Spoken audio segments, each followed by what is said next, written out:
Coming up this week on Ride the Lightning, the Tesla Motors unofficial podcast, Elon Musk has a bold plan to get your Model 3 into your hands sooner than you might have expected. Let's talk all about that and much more.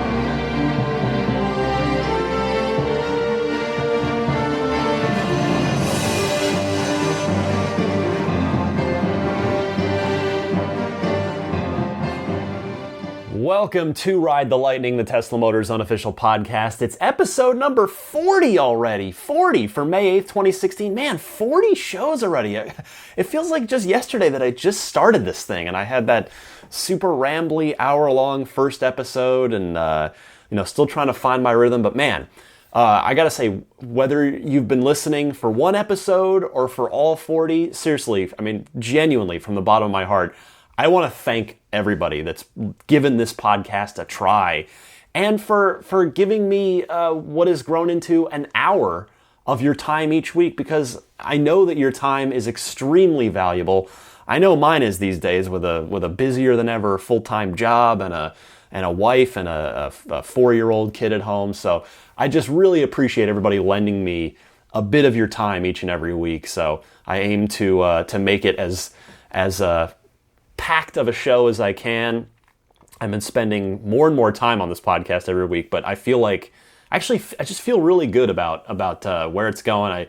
I just love all the phone calls. It just energizes me when people call in and say they've been listening and they've been enjoying it. And anyway, let's get right to things, because if you can tell I've got a little extra shot of energy this week, it's because this was another big week. And I mean, it feels like they've all been big weeks ever since the Model 3 reveal on March 31st. But listen to this if you have not heard it. So Tesla had their quarterly earnings report this week, and with that comes a conference call with analysts. And on that conference call is none other than Elon Musk, along with a number of other Tesla executives. So on this call, Elon set one of his boldest goals yet, and it affects you if you've reserved a Model 3. So take a listen to the man himself, Elon Musk. I think the most important point here that we want to make is that we're advancing the the Model 3 build plan substantially.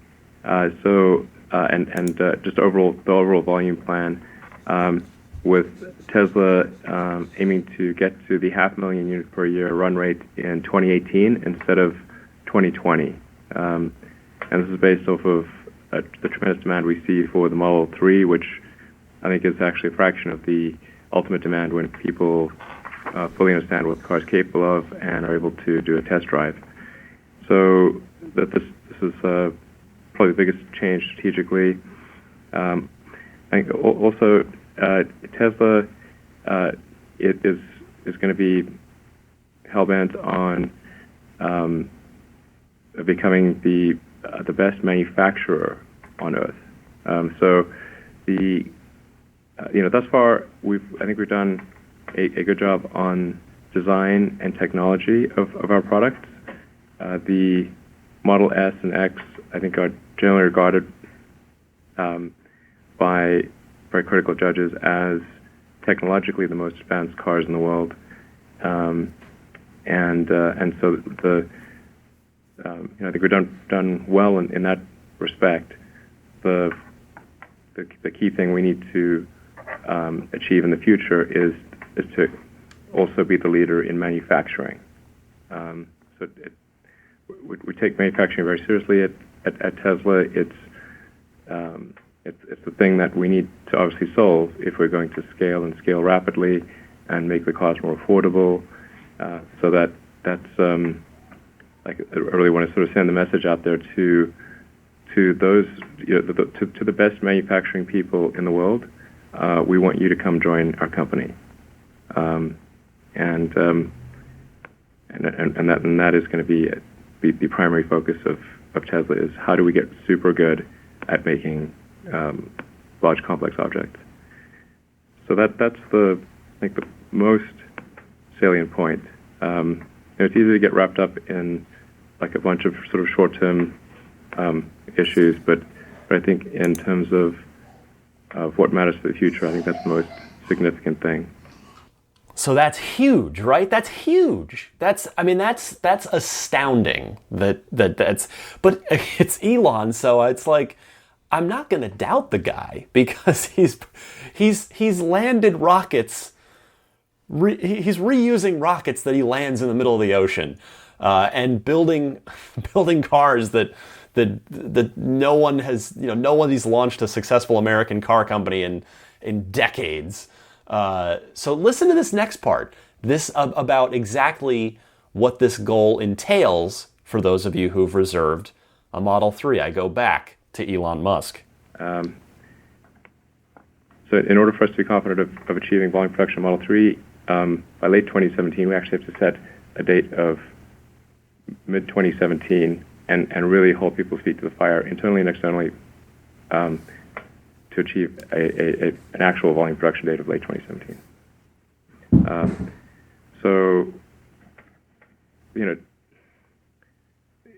As a rough guess, I would say we would aim to produce 100 to 200,000 Model 3s in the second half of next year. 100,000 to 200,000 Model 3s next year. That's ridiculous. I'm going to talk a little bit more about this. I actually want to get a couple of more quotes from Elon before we start chewing on all of this and attempting to digest it, because this is a very large meal that we've been served here worth of Model 3 stuff. So here's an update on the car itself and where Model 3 is in the development process, straight from Elon Musk. From an engineering standpoint, we're already almost complete with the design of Model 3. And in fact, the prototype that was driving at the Model 3 event at the end of March was actually using the production drivetrain. So I think we feel pretty good about engineering completion of the last items, probably within 6 to 8 weeks or about. So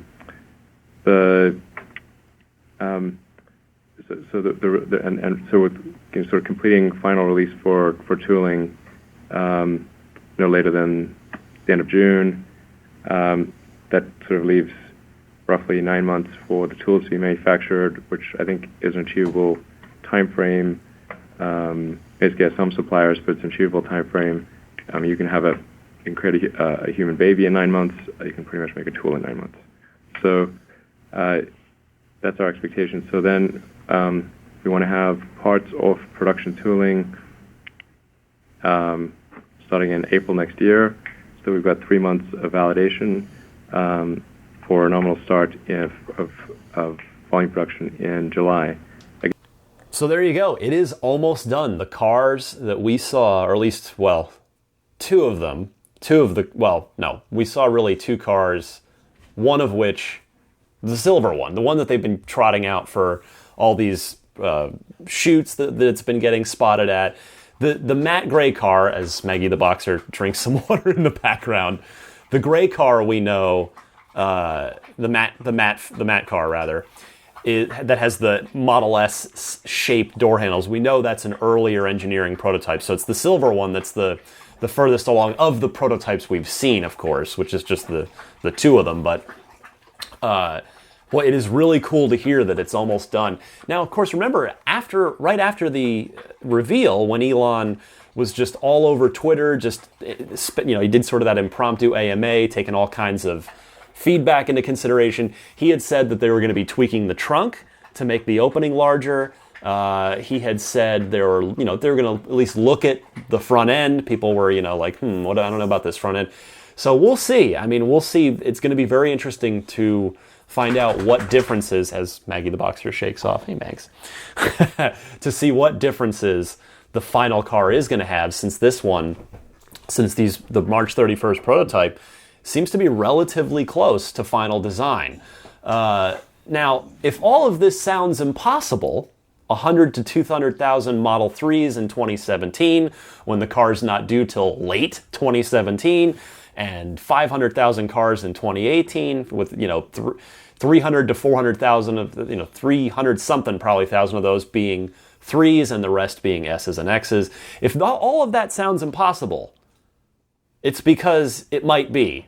Here's Elon Musk to talk about their internal deadlines, at least, and we'll see what effect that has on production. Elon. The date we are setting with suppliers to get to a volume production capability with the Model 3 is July 1st next year. Now, will we actually be able to achieve volume production on July 1st next year? Of course not. The reason is that even if 99% of the internally produced items and supplier items are available on July 1st, we still cannot produce the car because you cannot produce a car that is missing 1% of its components. Nonetheless, we need to both internally and with suppliers take that date seriously, and there needs to be some penalties for anyone internally or externally who does not meet that time frame. This has to be the case because there's no way that you have several thousand components, all of whom make it on a particular date. So to try and make this happen, one more bit from Elon here that I just thought was interesting. I went through the whole this whole conference call and just tried to pull the best bits for you here. To try and help make this crazy thing happen, Elon has relocated his desk to a very interesting place. I will let him tell you more. And I'm personally spending an enormous amount of time on the production line. My desk is at the end of the production line. I have a sleeping bag in a conference room adjacent to the production line, which I use quite frequently. I'll tell you, how would you like to be that team? That's you've got Elon's desk over there. You've got you can see the sleeping bag. Sometimes maybe he's in the sleeping bag when you get to work first thing in the morning. Maybe, I don't know. How would you like to be on that team? I'm not sure whether having him around right there would be super intimidating, crazy motivating, or just completely inspiring. My guess is it's probably all three of those at the same time. Now, some context here. Of course, Tesla shipped 50-something thousand cars, low 50s, in 2015. Delivered, not shipped, delivered. Let me use proper terminology.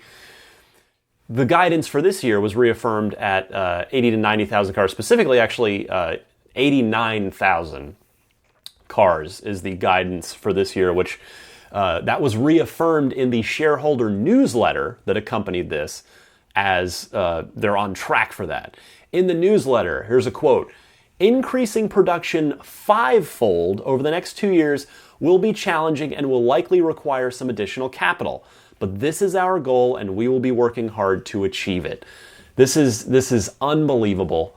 In fact, it is literally unbelievable to many. We'll get to that in a minute.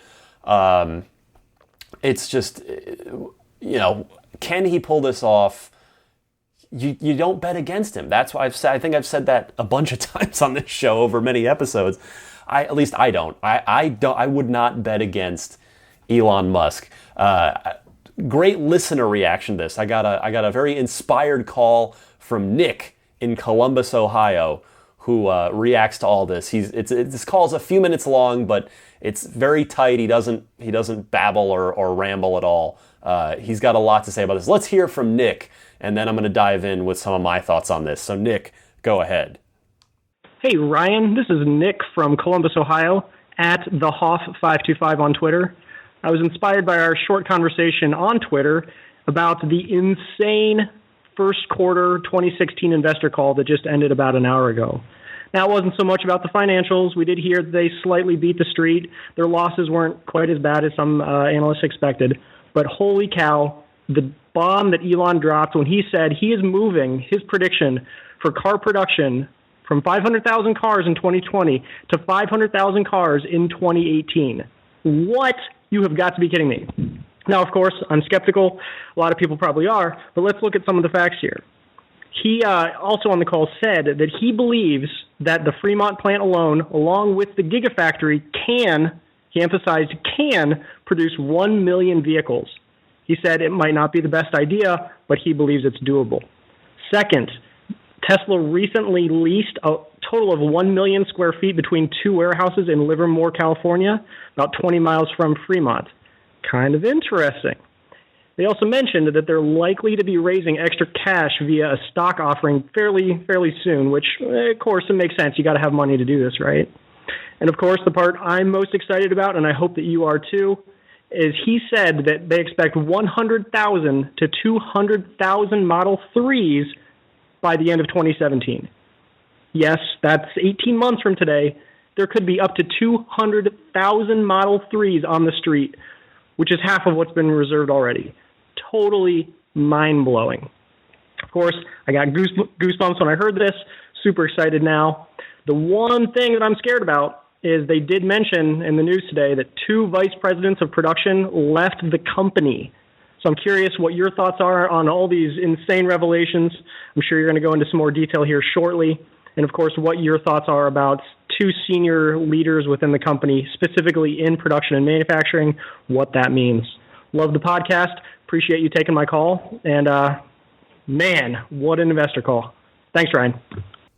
Thank you for the call, Nick. Now, you mentioned the 2 executives leaving, the manufacturing executives. They are Greg Reichow, the vice president of production, and Josh Ensign, the vice president of manufacturing. Now, on the call, Elon, he publicly thanked Greg and mentioned that he's going to be just stepping out, and he's hanging in until they can replace him.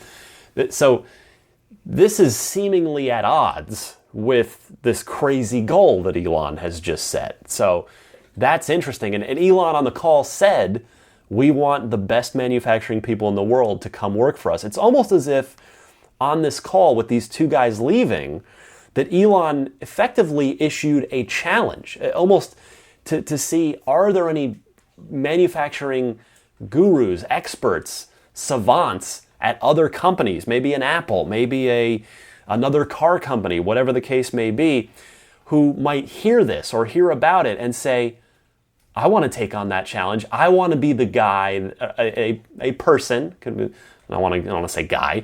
I want to be the person that helps spearhead the effort to do this unprecedented thing with Tesla, to ramp this in a way that's never been ramped before. And so maybe that's Elon's way of sort of just putting out a challenge to see if anybody will come take him up on it.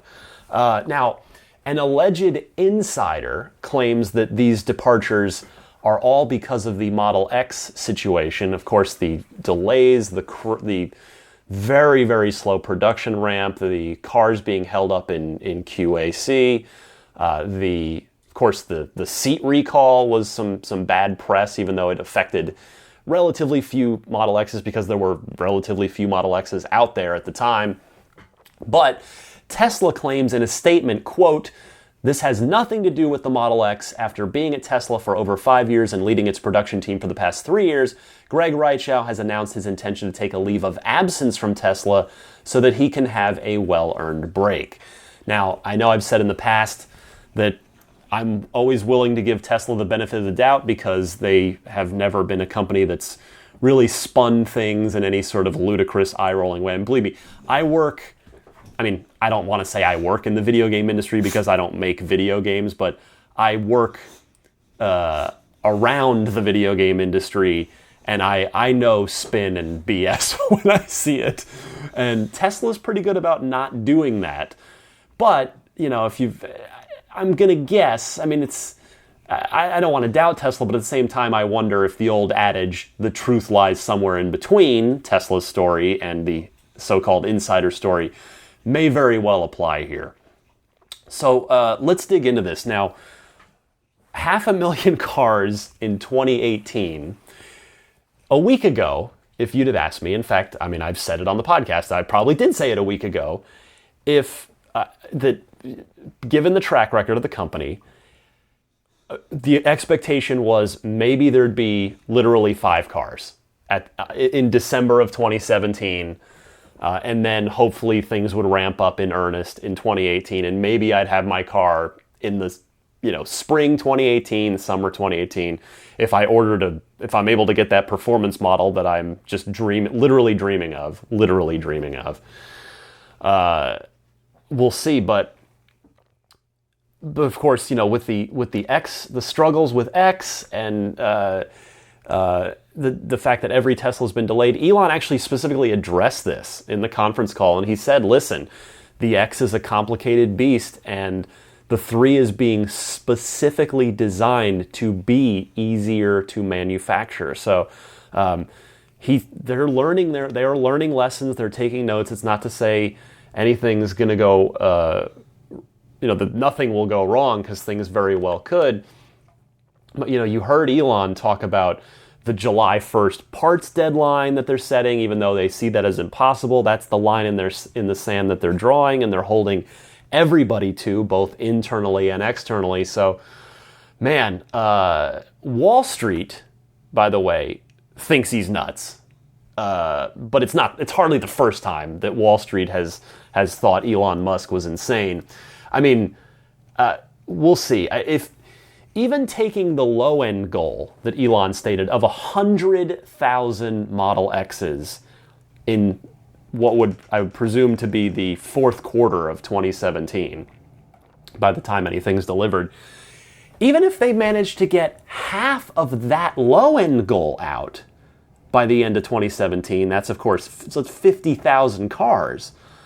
Not only would I be incredibly impressed, I'd have my car, and I'd probably have the full tax credit.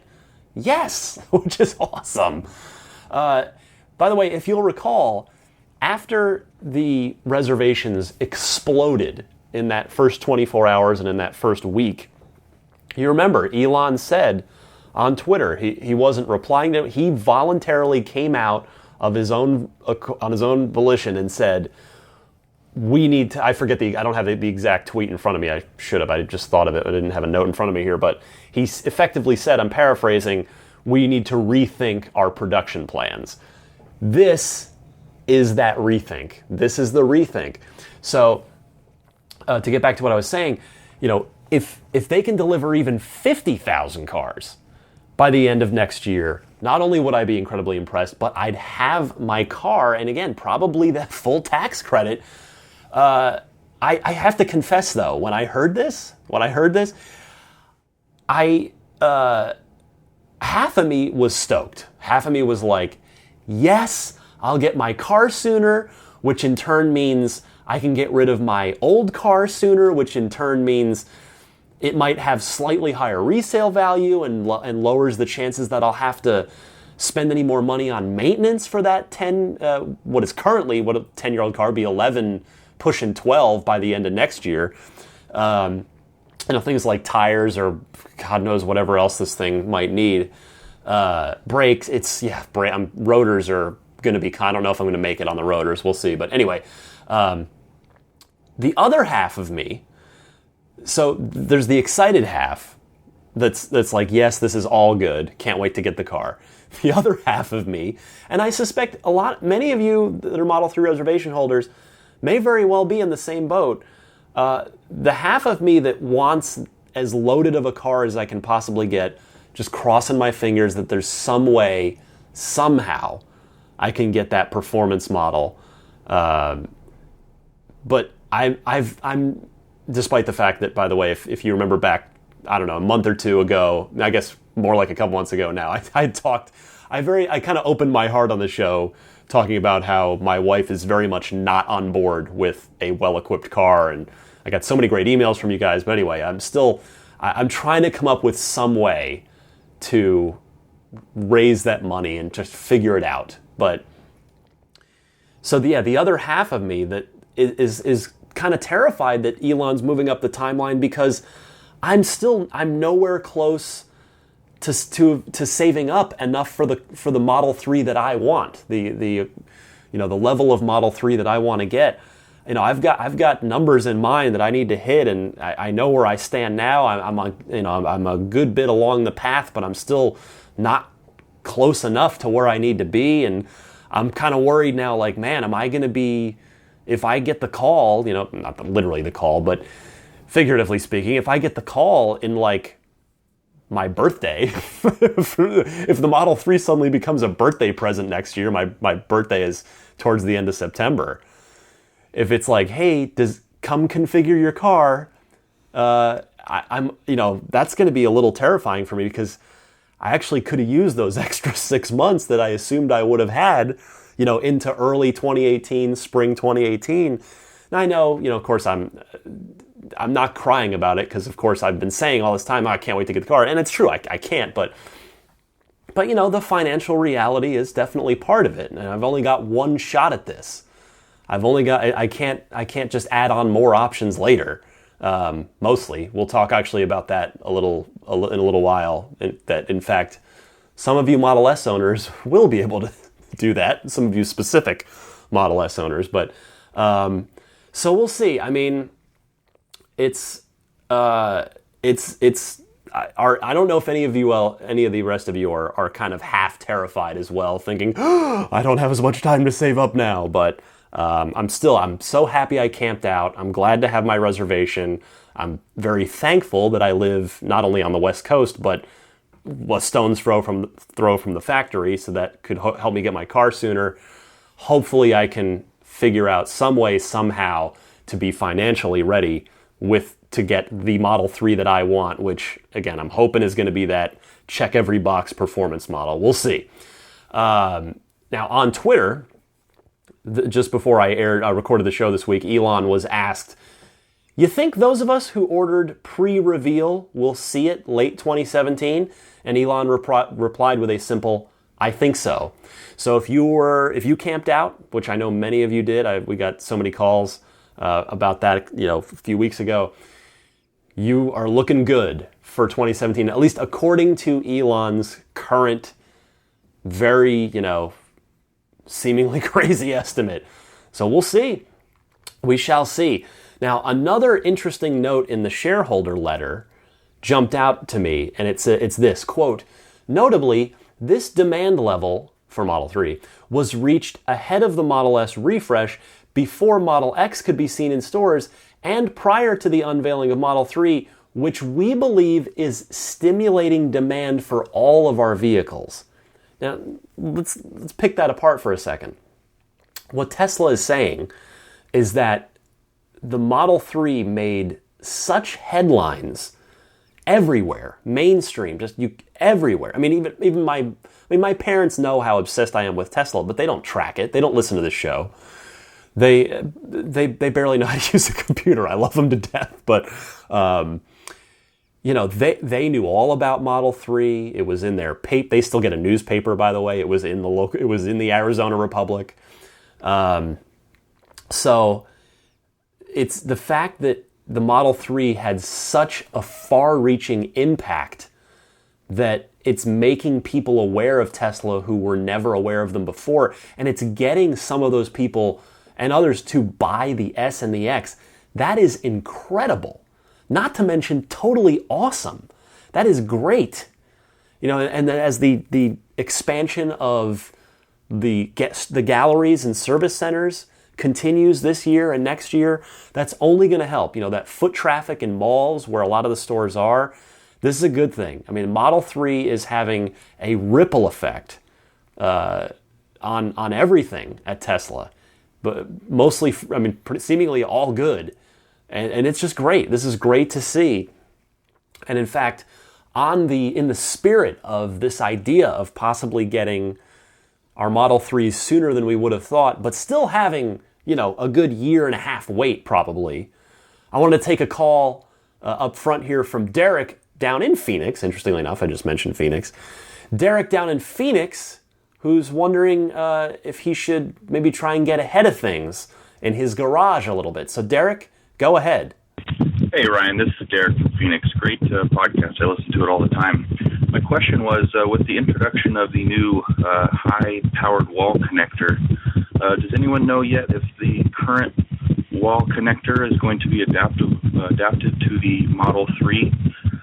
Tooling around, thinking if I buy it early, another step, I'll be ready for my Model 3 pre-order.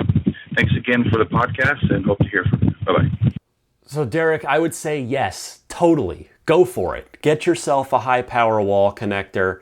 If you've kind of got just that little pocket of cash right now. I mean, I guess my wife, who's very financially savvy, would probably tell you, no, put that money in, invest that money or put it into an account, and you can earn a little interest on that money in over the next year and a half to 2.5 years, depending where you are on the list. But and she's not wrong. She's like a little angel sitting on my shoulder. Like, no, invest it, Derek. But you totally could go for it. I mean, it's gonna, of course, sit and just gather dust in your garage. But here's the thing. I mean, you're gonna need it eventually, as you said. There's a 95, if not 99% chance that it's gonna be that the Model 3 is gonna take the same connector as the S and the X, because if it didn't, it would seriously screw up the supercharger situation if they changed plugs.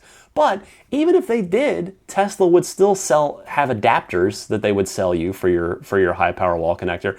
I'll tell you, I think I've told this story maybe in the early episodes, but I have the NEMA 1450 outlet in my garage, and it's been there for almost 2 years, because I got it when I had set up my very first P85 review for IGN through Tesla, and I knew I was going to have the car for like 3 days to review it. I said, well, you know what? I'm just going to call an electrician and get this thing put in, because I know I'm going to need it. I know I'm buying the Model 3.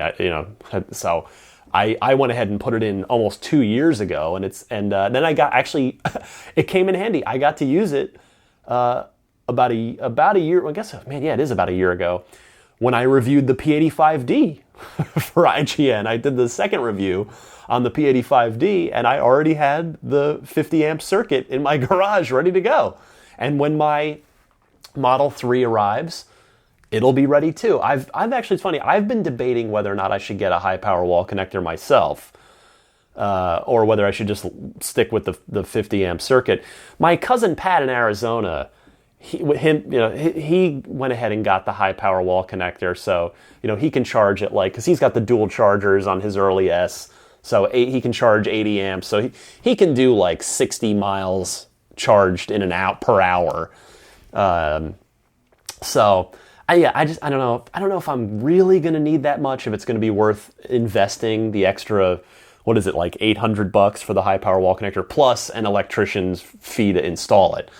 But yeah, I would say, you're going to use it eventually, Derek. You may want to consider getting a little interest in that money in the meantime, but it's totally up to you, man. Either way, you're going to use it at some point. Okay, on to the other big news item of the week. There's really only one other thing. It was the conference call with the analysts, and it's this. Remember a couple shows back when the 75D model was announced for the Model X, supplanting the 70D that never even got built? Well, and remember I wondered how long it would take that 75 kilowatt hour battery to get into the Model S.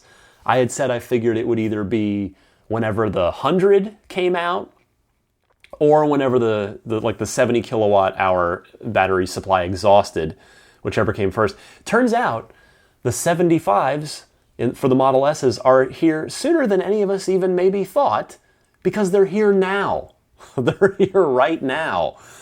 Any of you who are taking delivery of a Model S 70 or 70D with the refreshed nose on the front end, so if you are taking basically May onwards delivery of a Model S, you've got yourself a 75 kilowatt hour battery.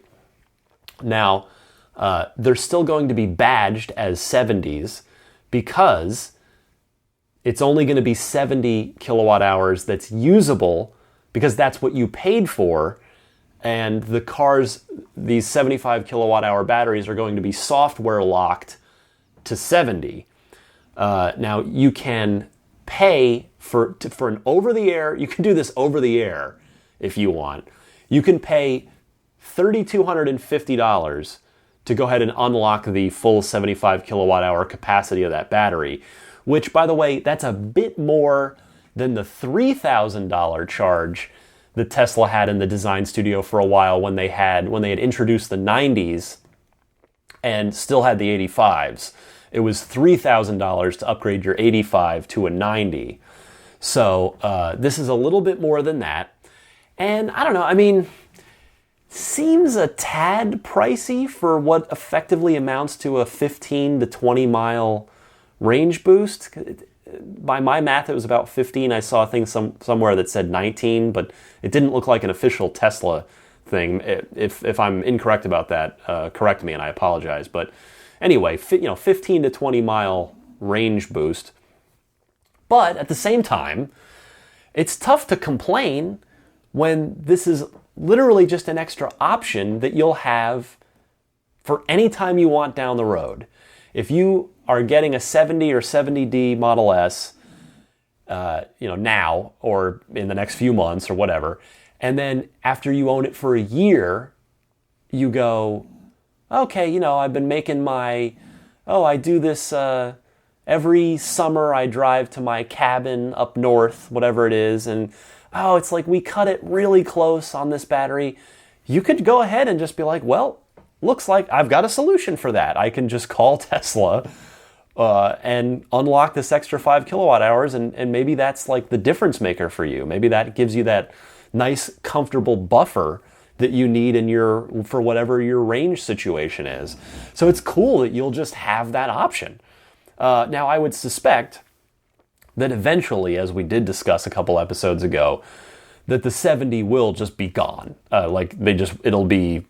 They'll probably increase the price ever so slightly, and it'll just be the 75. I would suspect, unless this is purely for cost reasons, and they just need to keep the base price of the car as low as possible. That actually, the more I think about that, that does make sense. I could see them. So maybe the software lock is going to stay for quite a while.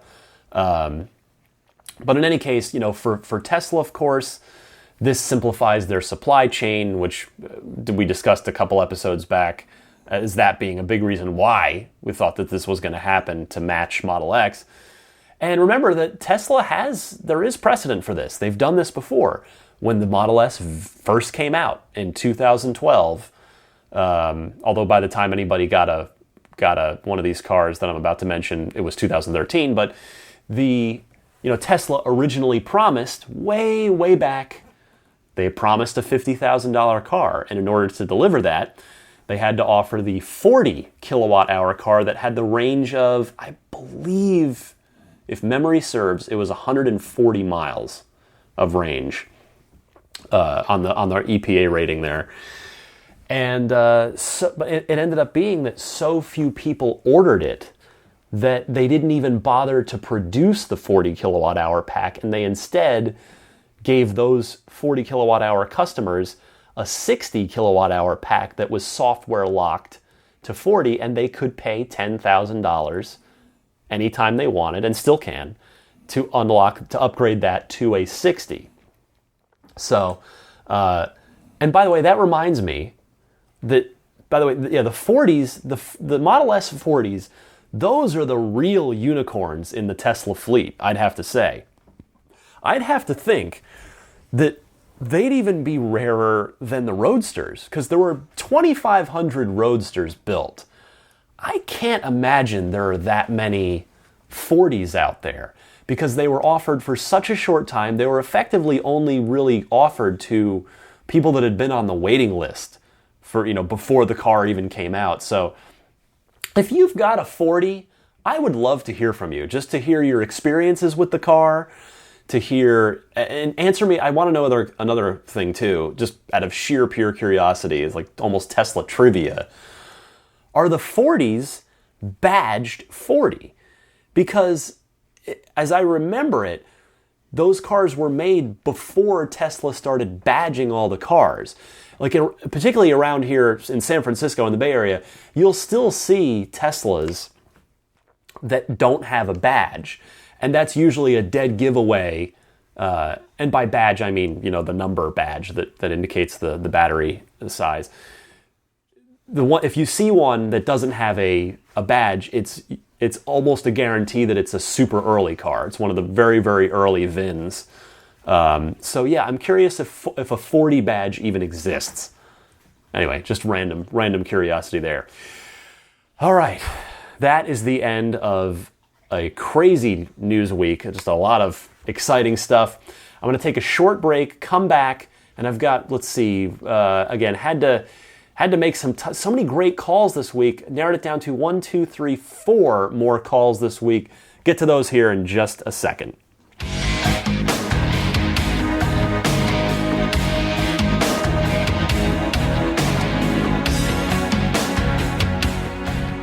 All right, welcome to the Ride the Lightning hotline. As my four-legged companion Maggie the Boxer does her one of her favorite things, and licks the couch incessantly.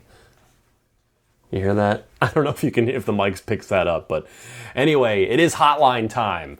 And if you've got a question, a comment, or a discussion topic for the podcast, give me a call. It is anytime, toll-free, day or night. It just leaves a message. And I just check it from the server. The toll-free number that you can call or Skype is 1-888-989-8752. Again, that's 1-888-989-TSLA. And if you know someone special with an upcoming birthday, anniversary, graduation, or some other special occasion, you can give them a unique gift of recorded voices from your friends and family telling them why they're special. The recordings can be podcasted or put onto some sort of keepsake. Please visit my friends at lifeonrecord.com to learn more. Now again, this is a good problem to have, don't get me wrong. Too many great calls every week, which is great. And it's a good problem to have.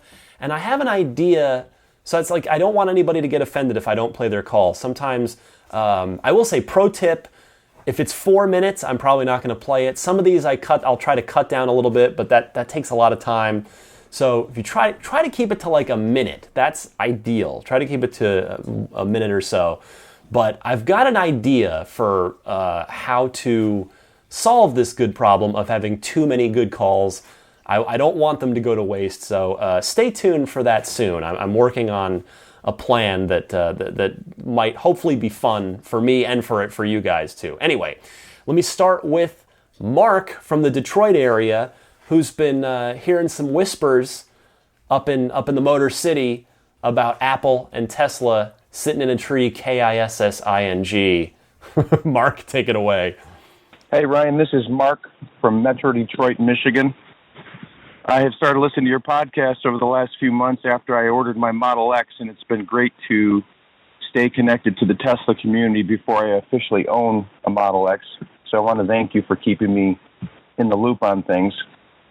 I'm calling because I work in Metro Detroit, and I am peripherally involved with the automotive industry, and I have friends and people I know that are automotive executives, and clearly Tesla is on the radar for the big three. And I have offhandedly heard comments that one of these people thought that an Apple Tesla merger or takeover over in the future is certainly a possibility. And I recently read an article in the Washington Post why such a junction of two great companies would be successful. And I was just wondering if that, since you're out in Silicon Valley area and you're aware of kind of things that are developing, if you've ever heard anything about Apple and Tesla coming together, and if that happened, how would it occur? And I'm sure that you would agree with me, it would be an exciting thing for not only the automotive industry, but for technology in general. And so if you have any comments on that, I would love to hear them. Once again, I really appreciate you doing what you do. It's been fun to listen to it. I drive a lot in the car, so it keeps me busy, and keep up the good work. Thanks. All right. Great call here, Mark. And so, yeah, first of all, so I looked this up. Weirdly, I was mistaken on this. I thought Elon owned more of Tesla, but Elon owns 21% of the shares. He owns 21% of all Tesla stock. But even still, even though he doesn't have a majority of those shares, of the company's shares, I'd have to imagine that nothing's going to happen unless he wants it to.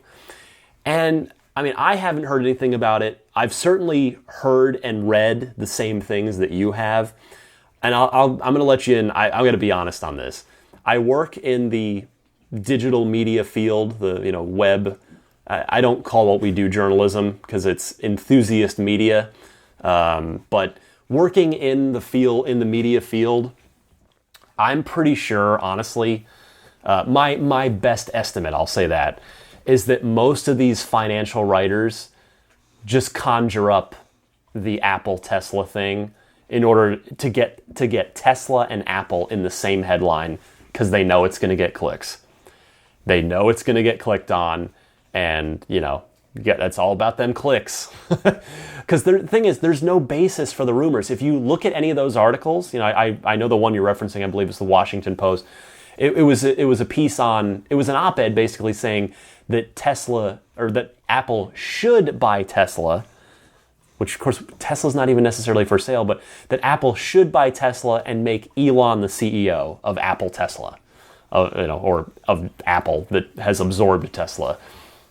But I mean, I'll tell you, I'm not saying it would never happen. Because here's the thing. Remember, Elon and the management team and everybody at Tesla continues to hammer home. They say it a million times. The goal of the company is to accelerate the world's transition to sustainable transport. So I think if Elon really thought that selling to Apple would accelerate the world's transition to sustainable transport, I think he'd do it. I think he would do it. I think it would happen. But I don't see him selling the company until Tesla is so set up and basically just running itself that it's really established electric cars in the marketplace, in the mass marketplace. And so I'm talking Model 4. We talked about Model 4 last week, about how Elon, they're working on the next platform after 3 will be the car that everyone can afford, which I, again, suspected would be a $15,000 to $20,000, like a compact car, Toyota Corolla size kind of thing. So I think maybe then, if when the Gigafactory is humming, the drivetrain technology is all there, the cars are self-driving and safe as can be, and then maybe Elon would say, okay, I've got this done. There's nothing that can destroy it. The only thing left to do is to take it to the next level, and if he felt like Apple could help it get to the next level, then maybe he would. But I don't see it happening at all anytime soon. Great call though, Mark. Next up is Cynthia from Indianapolis replying to our caller from last week, Gabe, about leasing versus buying. She has some experience and hopefully some wisdom to share, or at least, let's say, her experience that she wants to offer up to Gabe and anyone else in his position that is considering the sort of buy versus lease scenario. So Cynthia, go ahead. Hi, Ryan. This is Cynthia calling from Indianapolis, Indiana. I'm calling in response to Gabe's question from last week. He was debating leasing versus buying his Model S. I also just pulled the trigger and ordered my Model S, so I'm in the same position as Gabe, awaiting delivery of my car at the end of this month. So I just went through all these options as well. And I also thought about leasing just because of the new technology, and we don't know what will be in the future with that. Although I am not one to lease cars. I don't like leasing cars for the simple reasons that, A, I don't like mileage limits, and B, I tend to keep my cars for 10 to 15 years or run them into the ground, which is actually my plan with my Model S. So I just wanted to tell Gabe about another option. What I decided to do was I decided to finance the car through Tesla. And while it's not available in every state, if you can and do use Tesla's lending program, it comes with a guaranteed buyback situation. So that's to say that after 3 years, if I decide I don't want the Model S anymore and I have financed it through the Tesla financing program, after 3 years, Tesla will agree to buy back my car at 50% of the base value plus 30% on all the options I took. So that's the option I'm going with. Again, it's not available in every state, but to me it was a no-brainer because I was able to get a really low rate on my my Tesla lending loan application anyways. So after 3 years, I then have the decision to get rid of the car if I want to and something better has come down the road or for whatever reason. So Ryan, love the podcast. Keep up the good work. And I will go back and binge on all the episodes when I have a chance. This is great for me to pass the time while I wait the delivery of my new Model S. Thank you. Thank you for that call, Cynthia. And in fact, I totally forgot about the 3-year guarantee thing and the buyback program. Thank you for bringing that back to my memory. That was a big deal. That was a stake that Elon put in the ground in the early Model S days when everybody was like, okay, this is a great car, but what's it going to be worth in a few years? And Elon said, well, it's going to be worth at least as much as a Mercedes S-Class is. So thank you, Cynthia. Great call there. And by the way, not only congrats on your imminent Model S, but congrats on the fact that you are almost certainly getting one of the 75 kilowatt hour cars that, again, it'll be 70 usable when you get it. But should you decide either like maybe when you take delivery, you'll be like, oh, cool. No, I totally want to pay the $3,250 and have a bit more battery, or maybe in 6 months after you've been using the car, or like I said, a year, you'll just be like, I'm going to unlock the rest of that battery now. So congrats, Cynthia. It sounds like you've got one of these bonus cars, not to mention the new nose. So congrats on that imminent Model S. That is fantastic. Let's go now to Ian in Virginia, who is curious if it's okay to go for Model 3 if he's got to sacrifice in other areas to afford it. So let's talk to Ian. Hi, Ryan. This is Ian from Leesburg, Virginia. I'm a huge fan of the Red Lightning podcast and a huge fan, really, of everything you do. So first, I just want to say you do a great job, and I look forward to listening to you every week. My question, do you think wanting a Model 3, when you're right on that cusp of maybe I can't afford this, maybe I can't afford this, and also do you think kind of self-motivating yourself to be able to get that car is a good thing? Do you think it could drive someone to success in their respective career fields and kind of motivate them to become even more successful from a financial standpoint, because we all want something like a Model 3 or, maybe even later on in life, a Model X or a Model S. Anyway, hopefully I hear this on the podcast, but if not, rest assured I will still be listening. I really appreciate everything you do. I'm a huge fan of Ride the Lightning and also a huge fan of Podcast Unlocked and all of your work really over at IGN. So thank you for all the hard work you put into your job. It makes me want to work that much harder every day, too, and I really look forward to listening to you each and every week. Thanks again, Ryan. Keep up the great work. So, Ian, first of all, I can hear the enthusiasm in your voice, and I love that. I absolutely love that. It reminds me of me, not only now, but especially like back in my DeLorean days when it's just like, I can. It's palpable in your voice, and I love that. So I would never pretend to be someone who's qualified to give financial or life advice along those kind of lines.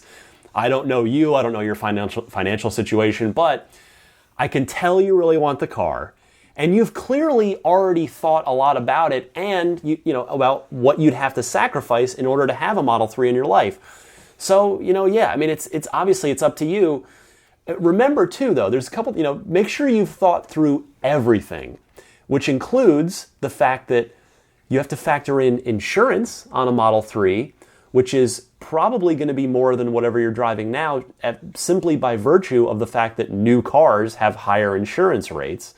Hopefully the fact that the Model 3 is going to be 5-star in every category, if Elon comes through on his word there, that hopefully that'll help lower the safety factor, will help lower the insurance premiums. But so keep in mind the insurance situation, but that may be offset by the lower operating costs. You're not paying for gas, which in a year and a half, what if gas is back up to $4 or $5 a gallon? Who knows? And even if it's not, it's the Tesla's still going to be much cheaper to operate. And no oil changes, all that stuff. So lower operating, lower maintenance costs, but possibly higher insurance costs. I'll tell you though, because again, I can sense it in your voice. I've told the story. I don't want to beat it to death again, but I bought my dream car, which was the DeLorean, when I was 18, almost 19, but still, I was 18. I had help. My parents co-signed the loan. I did not do. I had money saved up, but they very generously co-signed a loan, which I wouldn't have been able to get myself at that age. And I paid it back over it took me a long time to pay off my DeLorean, but I did that when I was 18, and I'll tell you this, for me, my experience, I don't regret that DeLorean purchase at that age for a minute. I don't regret it for a minute, even though most of my free income, much to the horror of my wife today, in current day, most of my free income went into that car. And if my wife had been around back then, she probably wouldn't have stuck around, because either she wouldn't have stuck around or I would have had to get rid of that car just for the good of the relationship, because, that was money that could have been invested, all this stuff. But again, I could have invested and saved all the money I put into my DeLorean over the years. And my wife's not wrong about that. When you gotta think about that, just factor that in. But you know what? That car made me so happy every day. I loved every time I drove it, every time I took it out for a cruise, or people came up to me at gas stations and said hello, or parking lots. And that'll happen to you in your Model 3, by the way. I'm pretty sure. that happens to S and X owners now and Roadster owners. It may one day not happen with Model 3, but I think for all of us early adopters, all of us that are on the list now, you're going to get approached. You're going to get approached by curious people who want to see your Model 3. It's cool. I can tell you from experience, I don't have an S or an X, but I absolutely know exactly what those you folks have gone through and do go through. You guys call it Tesla time, where you have to build in that time to talk to people who come up to you and ask you about your cars. The DeLorean was exactly the same way in that regard. I always loved it. I always enjoyed talking to people about the car, just as I would if I were lucky enough to have an S or an X or a Roadster now. And, I loved driving it. I loved owning it. I loved washing it. I loved meeting people through DeLorean clubs and DeLorean car shows. So maybe your Model 3 would do all of those things for you as well. Or maybe it'd just be a cool car for you, and it wouldn't be worth whatever these other cuts you'd have to make in your life. It's certainly up to you. But I guess my advice would be, just make sure that you're honest with yourself about the pros and cons either way. The pros and cons of buying it and the pros and cons of not buying it. And then, as long as you're honest with yourself, I'm sure that you will make the best decision for you. Final call this week comes to us from a gentleman who's called in before. He goes by the handle Tesla 8. He's got his eye on a used Model S, but he can't find one. Let's see if we can help him out. Tesla 8, go ahead. Hey Ryan, this is Tesla 8. I have two questions. The first question is, I already have an electric vehicle, but I'm waiting to buy a Tesla. I was hoping to buy a used Model S, and the prices were dropping last year and the beginning of this year. But on February 17th, they took away all the CPO Teslas and only been using inventory Teslas that are demo cars from the showrooms. Given that we have no idea when the CPOs are coming back, I did not place a Model 3 reservation because I wanted a used Model S, and that was my main goal. Should I jump in line today to get a Model 3? And I can probably get it sometime 2018 since they're ramping up to 500,000 cars in 2018, starting production and volume in 2017, which means you'll get your car hopefully September timeframe, which would be awesome for next year. My second question would be, what do you think the prices of used Model S's will be from today going forward through the Model 3 launch? Thank you. You have a great show and have a good day. So here's my advice here. If you want that used S, go get it. Go find one. And by that I mean work the phones. Call a bunch of Tesla stores. Call the ones near you. If they don't have anything, call the ones further away. Work your way out in like concentric, like a radius. Just expand your range as you need to. Are you willing to fly out to buy one if a store a couple states away has one that fits your criteria and then just drive it home with the supercharger network? I would say don't let the lack of a website stop you on this. We'll see what ends up happening with the CPO situation, but if you're ready to move, just go hunt it down, go get it. And I will say though, it couldn't hurt to jump into the Model 3 queue right now. It's I don't want to say I'm hesitant to say it's only $1,000 deposit because $1,000 is a lot of money. It certainly is for me, but it's a lot less than the $2,500 Model S deposit and a lot less than the $5,000 Model X deposit. And that $1,000 is fully refundable. Now, I didn't play a clip of this earlier in the show, but another thing Elon said on the conference call is that if you want a Model 3 in 2018, you should get your deposit in ASAP.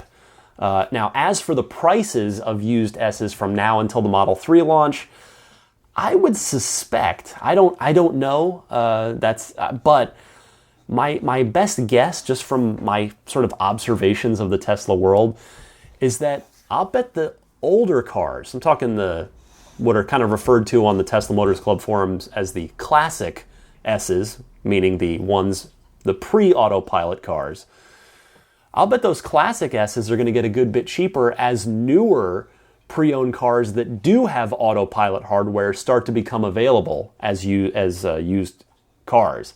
So best of luck to you, whichever way you want to go. And I trust you will find the car you want, whether you have to go hunting for that CPO Model S, that used inventory S, or whether you end up hopping on the Model 3 list and waiting for that. So thanks again, everybody, for all the wonderful calls this week. Again, please, no offense intended if I did not play your call. Just couldn't get to everything. But again, working on a solution for that. We'll see if I can get that nailed together here sooner rather than later. I will be right back to wrap things up here right after this.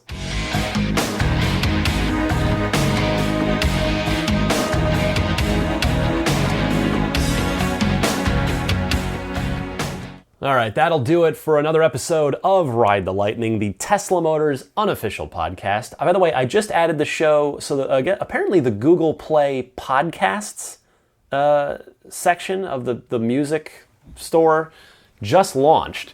So the show is up there now. If you're an Android user, check that out. Because I submitted the show and it got approved by Google. So it shows now on the Google Play Podcasts store or app, either way. You can follow me on Twitter at DMC_Ryan or email me, teslapodcast@gmail.com. Be sure to subscribe to Dave T's weekly Tesla newsletter. It is a very handy, very quick to digest thing each and every week, each and every Friday, in fact. TeslaWeekly.com is the site there. Again, thanks as always to the Teslarati community, Gene and the crew there. They continue to help get the word out, making posts about the new episodes of this show as they go up every week. It's been extremely helpful, extremely beneficial, and it's helped bring a lot of people to the show. I really, really appreciate that every week, Gene and the rest of the Teslarati crew. If you're in your Tesla, you can listen to the show via the TuneIn application. You got to go on the website first, though. Go on the TuneIn website, search for Tesla Podcast or Ride the Lightning Tesla Motors Podcast, and you will find it. Just follow it, and then it should show up in your favorites in the car. Now, normally my little sign-off has been happy EV motoring, happy electric motoring, but I thought I would leave you with a little something else this week, and it comes from Elon Musk himself, from this week's conference call with analysts.